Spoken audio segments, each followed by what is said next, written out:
प्रिय विद्यार्थियों, राजनीति विज्ञान यानी भारतीय संविधान के क्वेश्चन चल रहे हैं।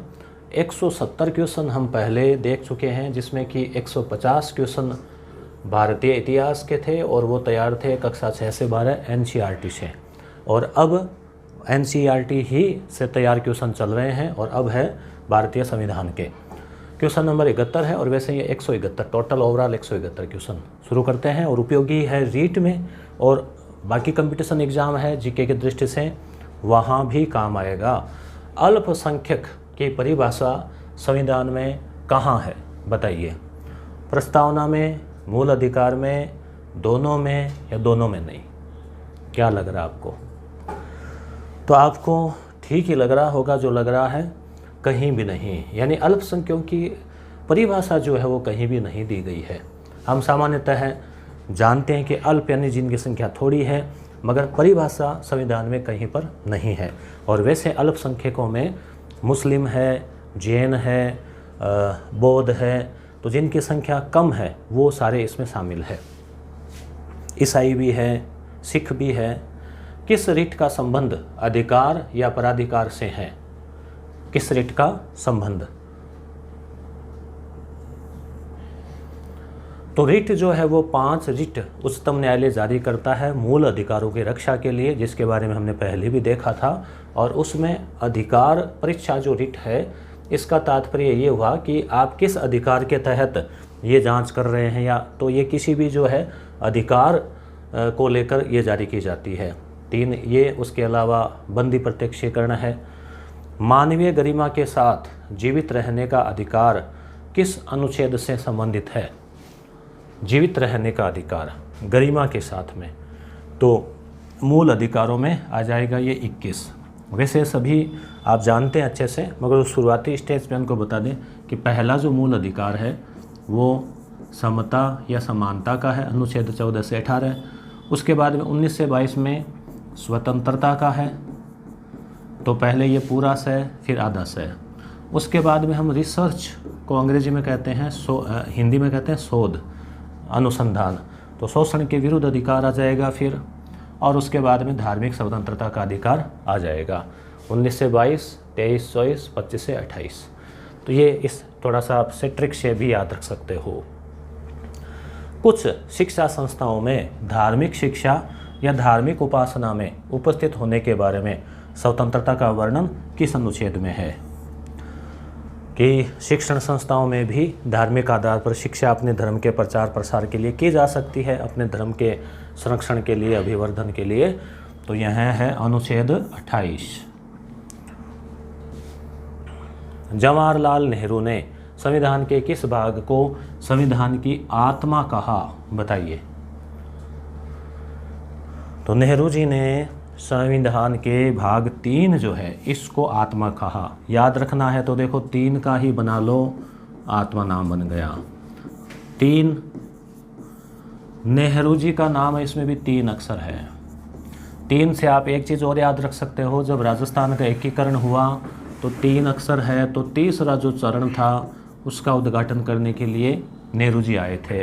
दूसरे चरण का उद्घाटन करने के लिए 2 अक्षर गोडगिल।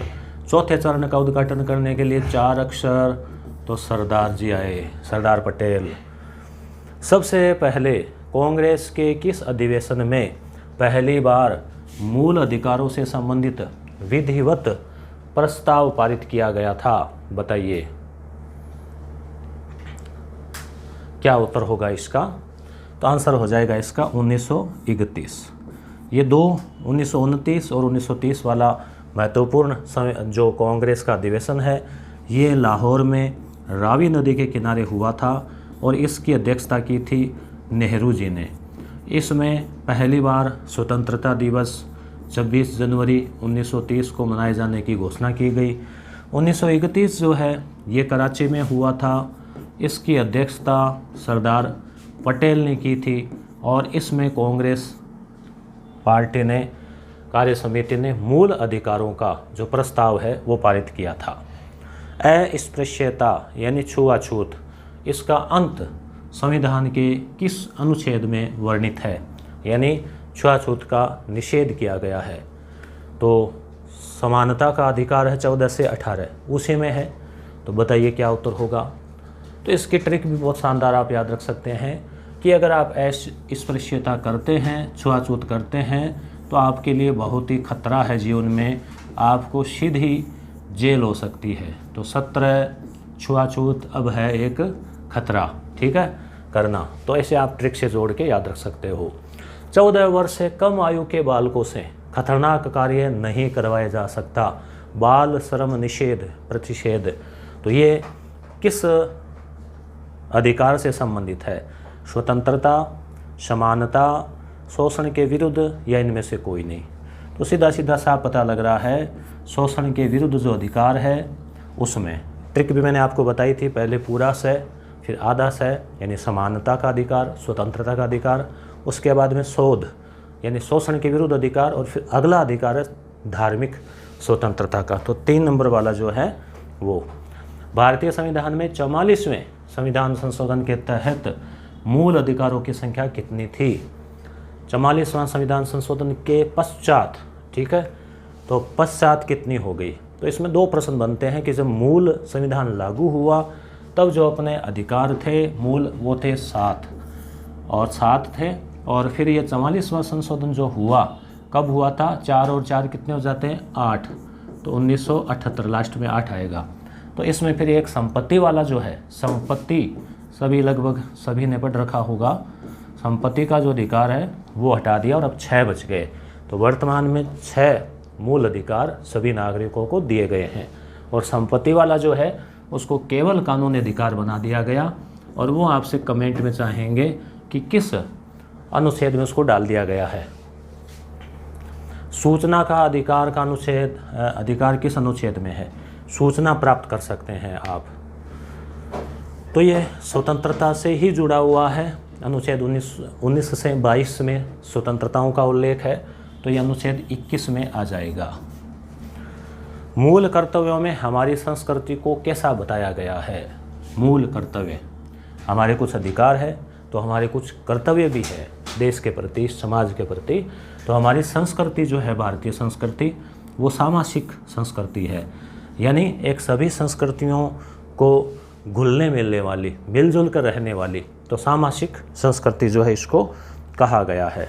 किस संविधान संशोधन द्वारा मूल कर्तव्य को संविधान में मूल कर्तव्यों को शामिल किया गया था?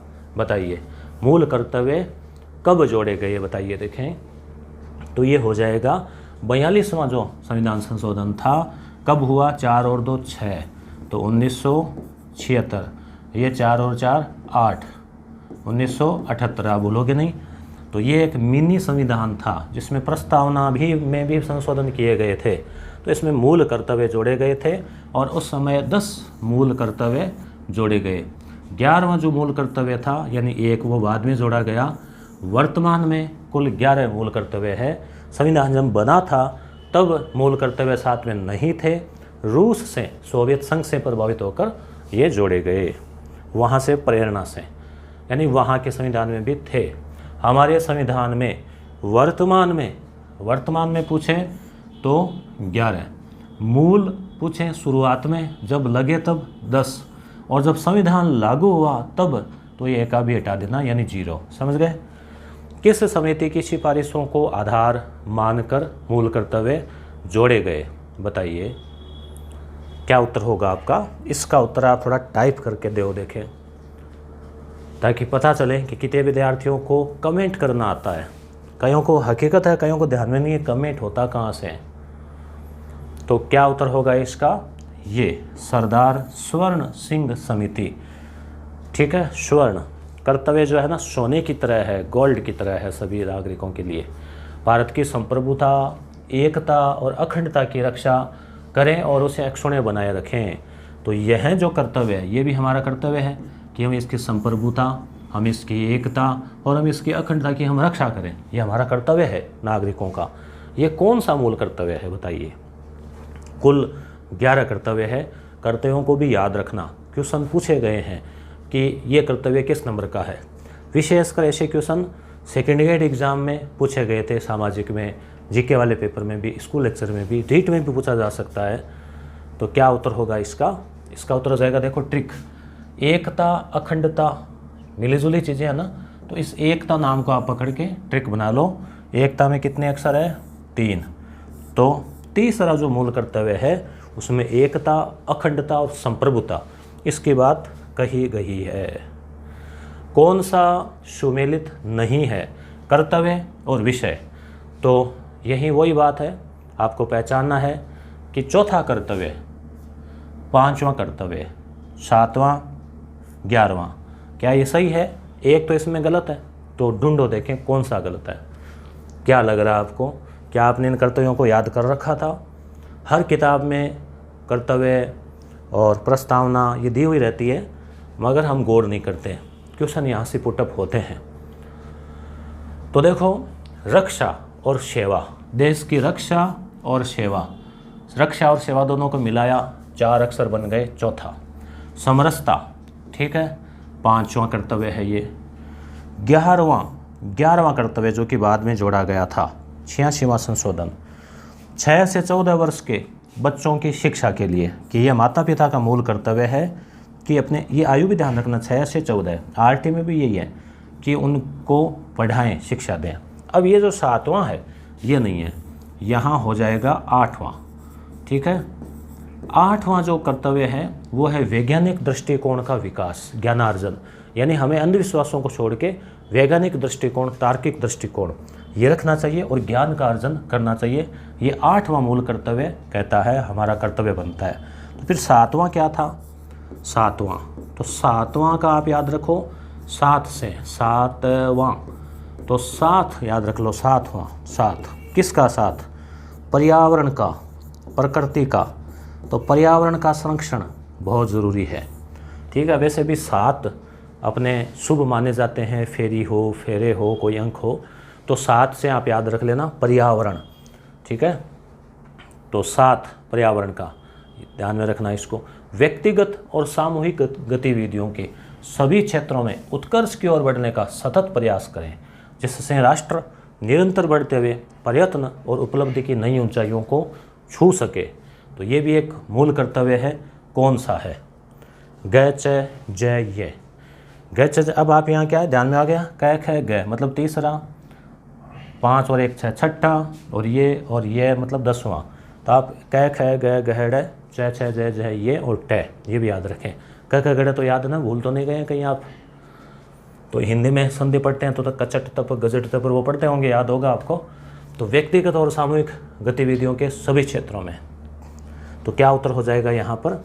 यहाँ पर उत्तर हो जाएगा ये, मतलब 10वां।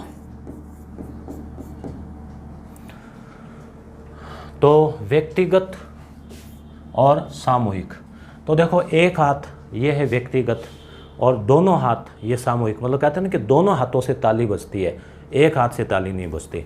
तो सामूहिक, व्यक्तिगत भी और सामूहिक, दोनों हाथों में मिला के 5 और 5 10। तो ये ट्रिक आप याद रख सकते हैं कि व्यक्तिगत और सामूहिक नाम आ जाए तो फिर 10वां मूल कर्तव्य है वो। भारत के संविधान में धर्मनिरपेक्षता का क्या अर्थ है? धर्म से संबंधित निरपेक्षता एक व्यापक अवधारणा है। पाश्चात्य जो धर्मनिरपेक्षता है उसमें राज्य को कोई मतलब नहीं है, राज्य का तात्पर्य देश से है, राज्य को कोई मतलब नहीं है कि नागरिक क्या कर रहे हैं क्या नहीं कर रहे हैं, धर्म जाने और नागरिक जाने। मगर भारत में ऐसा नहीं है, भारत में इसको और विस्तृत किया गया है। तो राज्य का अपना धर्म है, राज्य का अपना धर्म नहीं है। राज्य सभी धर्मों को मान्यता देता है परंतु उसका अपना कोई धर्म नहीं है, राज्य का धर्म से कोई संबंध नहीं है। तो ये देखो, भारतीय जो धर्मनिरपेक्षता है वो ये है कि राज्य सभी धर्मों को मान्यता देता है। राज्य धर्मनिरपेक्ष नहीं है, सभी धर्मों को मान्यता देता है और सभी धर्मों को समान रूप से आगे बढ़ने, अपने धर्म का प्रचार प्रसार करने, सामंजस्य बनाए रखने की अपेक्षा करता है। परंतु राज्य का खुद का कोई धर्म नहीं है, सरकार का अपना कोई धर्म नहीं होता, वह स्वयं धर्मनिरपेक्ष है। और ये पाश्चात्य अवधारणा है कि कोई संबंध नहीं है, उसको कोई लेना देना नहीं होता। कौन सा कथन सही नहीं है? मौलिक अधिकार लोगों को राज्य की सत्ता के साथ साथ बहुमत की निरंकुशता से भी रक्षा करता है। बिल्कुल, तो मौलिक अधिकार लोगों को राज्य की सत्ता देता ही है, बहुमत बहुसंख्यक उनकी निरंकुशता से रक्षा करता है, यानी अल्पसंख्यकों की रक्षा करता है। पंथ निरपेक्षता शब्द भारतीय संविधान में आरंभ से उल्लेखित नहीं था, बिल्कुल नहीं था, इसको बाद में जोड़ा गया। कब जोड़ा गया याद आ गया आपको? 42वां संशोधन जो हुआ था, इसमें प्रस्तावना में कुछ शब्द जोड़े गए थे, वही। भारतीय संविधान सभी को धार्मिक विश्वासों को अपनाने की संकीर्ण छूट देता है। तो सभी को अपने धार्मिक विश्वास अपनाने की संकीर्ण छूट नहीं देता, बल्कि व्यापक छूट देता है। ठीक है, तो ये उत्तर हो जाएगा इसका। एक जो विद्यार्थी आज इस वीडियो को देख रहे हैं उनको बता दूं कि ये PDF आपको टेलीग्राम चैनल पर मिल जाएगी, उस वीडियो का लिंक डिस्क्रिप्शन में है। इस वीडियो के डिस्क्रिप्शन क्या होता है, कई विद्यार्थियों को ये भी पता नहीं है। तो ये आप वीडियो देख रहे हैं ना, तो साइड में एक ऐसे छोटा सा ब्लैक कलर का ऐसे तीर का निशान आपको दिख रहा है, एकदम छोटा सा। इस पर आप टच करोगे ना, इस तीर के निशान पे, तो फिर इस वीडियो के नीचे क्या क्या लिखा हुआ वो आ जाता है। तो वहाँ टेलीग्राम चैनल का, वहाँ से आप देख लेना। प्रिंट आउट के लिए ये ठीक नहीं है, क्योंकि काफ़ी विस्तृत है। तो प्रिंट आउट के लिए 20 पेज की PDF है, 18 या 20 पेज की, जिसमें 350 सवाल है व्याख्या सहित। वो आपको 95 का एक रीट के लिए कोर्स है, उसमें हम 21 PDF दे रहे हैं। इसमें ये ऑब्जेक्टिव क्वेश्चन है NCERT के, उसके अलावा नोट्स है RBSC, हिंदी, मनोविज्ञान, संस्कृत, इन सभी के रीट में आए हुए क्वेश्चन, और उसके अलावा अन्य क्वेश्चन महत्वपूर्ण RBSC और NCERT के, वो सब आपको उसमें मिलेंगे। तो यहाँ व्यापक हो जाएगा, क्योंकि भारतीय संविधान संकीर्णता के बजाय व्यापक आज़ादी देता है धर्म से संबंधित। पंथ निरपेक्षता शब्द को 1946 में जोड़ा गया।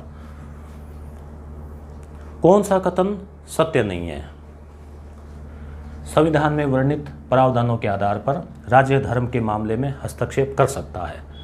तो देखो, राज्य को अगर लगे ना कि किसी धर्म में ये रीति रिवाज जो है वो सही नहीं है, जैसे भारतीय समाज में, हिंदू धर्म में रीति रिवाजों में कुछ अंधविश्वासों को, पाखंडों को, यहाँ तक कि जैसे मंदिरों में कुछ प्रवेश निषेध, इस टाइप के भी प्रावधान परंपरा में थे, तो संविधान इसकी इजाज़त नहीं देता, वहाँ उसको हस्तक्षेप करना पड़ता है। अगर कानून बनाना पड़े समानता के मूल अधिकारों की रक्षा के लिए, तो सरकार धर्म के मामले में हस्तक्षेप कर सकती है। तो ये यहाँ पे मामला है मूल। भारतीय को प्राप्त मौलिक अधिकार धर्मनिरपेक्षता के सिद्धांतों का विरोध करते हैं। तो हमें जो मूल अधिकार मिले हुए हैं स्वतंत्रता का, समानता का, वो क्या धर्मनिरपेक्षता का विरोध करते हैं? बताओ आप। भारत में सभी नागरिकों को एक धर्म से निकलकर दूसरे धर्म को अपनाने की स्वतंत्रता है। तो ये तो है ही, आप देखते आते हैं कई बार अखबार में।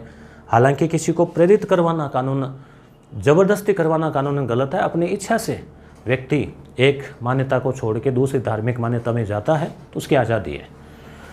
भारतीय संविधान के अनुसार भारत एक धर्मनिरपेक्ष राज्य है, ये भी सही है। तो यहाँ देखिए, अपने जो मौलिक अधिकार है वो धर्मनिरपेक्षता का विरोध कहाँ करते हैं?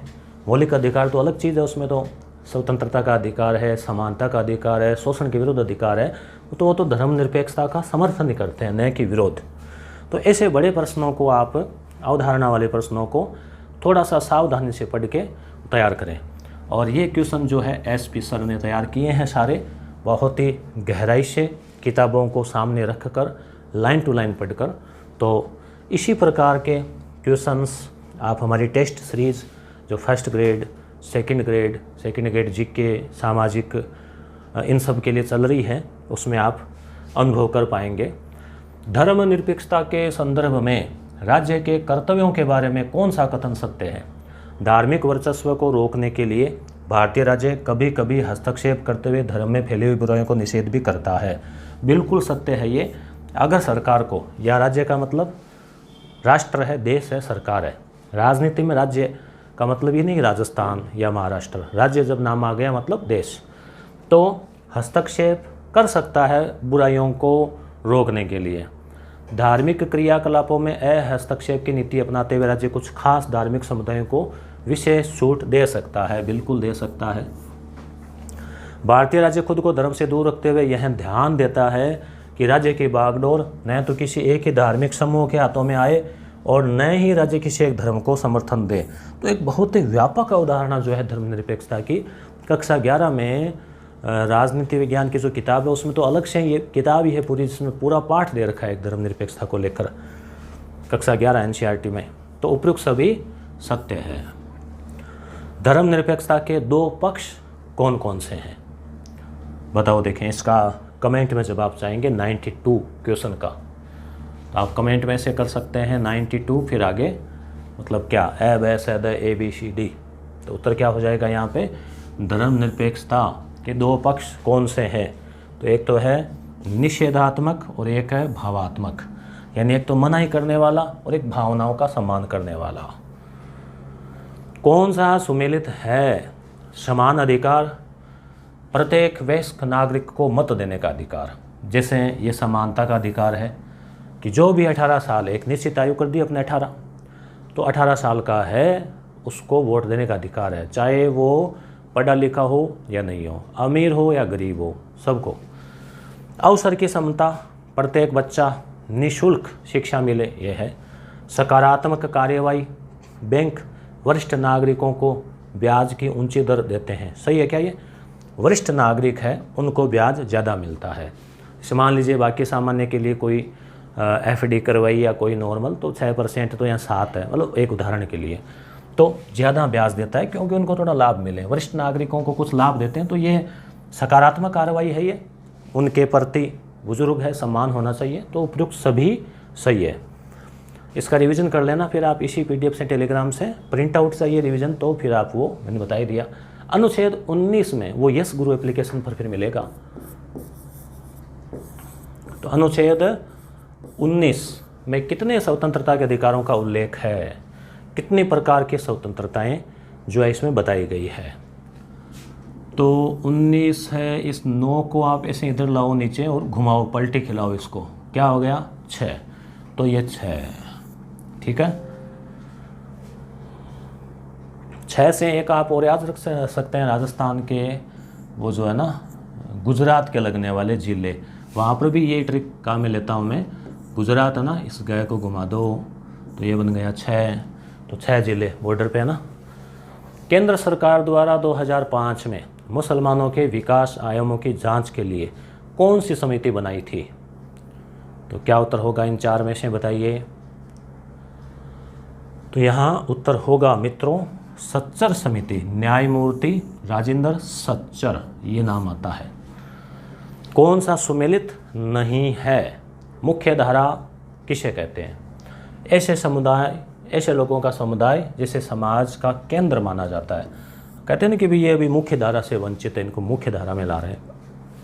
कुपोषित, जिसे पर्याप्त भोजन मिलता हो, तो पर्याप्त भोजन मिल रहा है तो फिर वो कुपोषित कैसे होगा?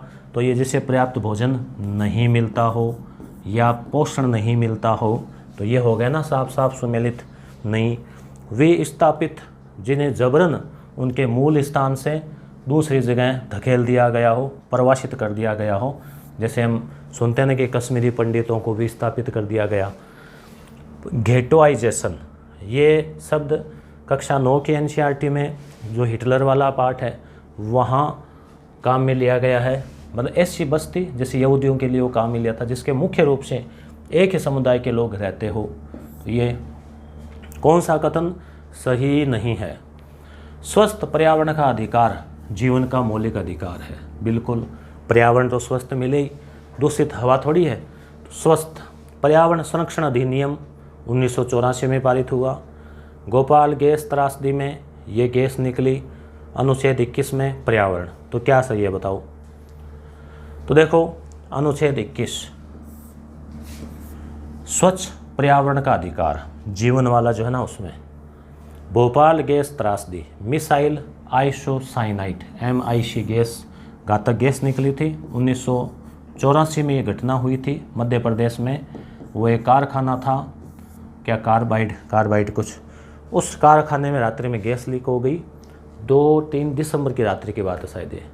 तो फिर उसमें कई लोग जो है ना मारे गए थे उस गैस से, रात्रि में ही श्वास के साथ में। पर्यावरण संरक्षण अधिनियम 1984 नहीं है यहाँ होगा 1986 में ही वो भी है। उपभोक्ता संरक्षण वाला फिर 2019 में उसको और संशोधित कर दिया गया था। समाज में आर्थिक असमानता का प्रमुख कारण क्या है? परिश्रम में अंतर, कौशल में अंतर, अवसरों की असमानता। तो बताओ कई बार तो क्या होता है, जो बड़ा ऑप्शन होता है ना वो अक्सर उत्तर होता है, कई बार उपयुक्त सभी उत्तर होता है, और कई बार ए और ब होता है।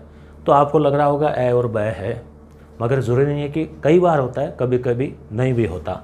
तो यहाँ उत्तर होगा अवसरों की असमानता। तो ये इस वजह से आर्थिक असमानता होती है कि सभी को अवसर समान नहीं मिलने की वजह से भी। भारत सरकार ने काका कालेलकर को अन्य पिछड़ा वर्ग आयोग का अध्यक्ष नियुक्त कब किया था? काका कालेलकर समिति का संबंध किससे है, ये भी पूछ लिया जाता है कई बार। तो ये हो जाएगा उत्तर 1953। संयुक्त राष्ट्र बाल अधिकार कन्वेंशन 1989 पर भारत सरकार ने कब हस्ताक्षर किए? यानी बालकों के अधिकारों की रक्षा के लिए, शोषण से बचाने के लिए, श्रम प्रतिषेध के लिए। तो इसमें उत्तर हो जाएगा भारत ने जो है 1992 में इस पर हस्ताक्षर किए। तो ये थे 30 क्वेश्चन। हम डेली 30 क्वेश्चन की क्लास लेके आ रहे हैं रीट के लिए, और अब तक हम करवा चुके हैं यहाँ पे 200 क्वेश्चन क्लियर। क्योंकि देखो 150 तो इतिहास के, और उसके बाद में 30 और 20 50, तो 200 क्वेश्चन हम कर चुके हैं। अब 100 क्वेश्चन आएंगे राजनीति विज्ञान के, शायद 50 तो हो गए, 50 और आएंगे राजनीति के, यानी 150 है इतिहास के, और 100 है पॉलिटिकल के, और 100 है भूगोल के। तो 250 350 कुल 350 क्वेश्चन हम यहाँ इस वीडियो क्लास में रिवीजन करने वाले हैं। इसके बाद भी इस प्रकार की कुछ सीरीज़ लाते रहेंगे। इस पीडीएफ को आप डाउनलोड कर लेना टेलीग्राम चैनल से, और इसी पीडीएफ पे सारे लिंक दिए गए हैं, जहाँ पे आप टच करते ही आपको सीधा यस गुरु एप्लीकेशन का आपको लोगो दिख जाएगा, और उस पे आप जाके, और जैसे ई बुक है शिक्षण वीडियो की रीट के लिए, अभी आज लास्ट ऑफर है, इसमें केवल 5 रुपये जो है कर रखे हैं हमने इसके सहयोग राशि। 5 जून पर्यावरण दिवस को 3 दिन के लिए ये रखा था, तो आप इसको ले सकते हैं। तो कल मिलते हैं अगले वीडियो क्लास में, जिसमें हम संविधान के प्रश्नों को देखेंगे। धन्यवाद।